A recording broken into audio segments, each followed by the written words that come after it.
झटपट होणारा मेकअप सांगू, पण त्याच्या आधी ही साडी आणि हा ब्लाऊज वेगवेगळा आहे. मी माझ्याकडचा ब्लाऊज मॅच केलेला आहे. याच्यासोबतचा पिंक कलरचा ब्लाऊज आहे, तो अजून स्टिच केलेला नाही.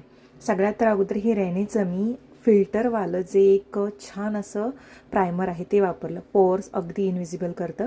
त्यानंतर लॅक्मेचा हा शेड नॅचरल आहे, तर ते फाउंडेशन मी वापरते. अगदी थोडे घेतलेलं आहे, कारण हा मेकअप अगदी नॉन मेकअपसारखा असणार आहे, म्हणजे मेकअप केलेलाच नाही चेहऱ्यावरती असं दिसणार आहे.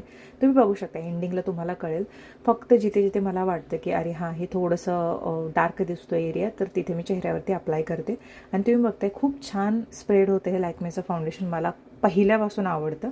2-3 फाउंडेशन आहे, त्यामधलं हे माझं फेवरेट आहे. कलर बारची ही लिपस्टिक सध्या मी परचेस केली होती ब्राऊन शेडमध्ये. डेली वेअरसाठी अतिशय उत्तम आहे. ह्याची लिंक असेल तर मी नक्कीच देईन, कारण ही मी ऑनलाईन घेतल्यावर माझ्या लक्षात आहे. नाही हे मी ऑफलाईन घेतले, माझ्या आता लक्षात आलं. मी स्टोअरमधून घेतलं आहे, पण नाही ऑनलाईन असेल तर मी नक्कीच देईन तुम्हाला लिंक. आय शॅडो म्हणून पण मी वापर केला आणि त्याच्यानंतर मी चिकबोनवरती सुद्धा लावलं. आता माझी चिकबोन हाय आहे, त्याच्यामुळे मी जास्त नाकाच्या जवळ नाही लावलं, ते फक्त साईडने लावलं, म्हणजे चेहरा उबट दिसावा अजून जरा. ही आयब्रो पेन्सिल माझी सगळ्यात आवडती आहे, मॅकची आहे आणि ही परफेक्ट शेप देते आयब्रोजना. मी एकच सांगते की मेकअप कितीही तुमचा चांगला झाला आणि आयब्रो तुमचे नीट नसतील तर काहीही फायदा मला वाटत नाही. मेबेलिनचं हे आयलायनर सगळ्यात उत्तम आहे. लॅक्मेचं आणि मेबेलिनचं माझे पर्सनल फेवराईट आहेत. खूप छान प्रेसिजन टिपमुळे ना खूप छान असं मस्त ते बसतं.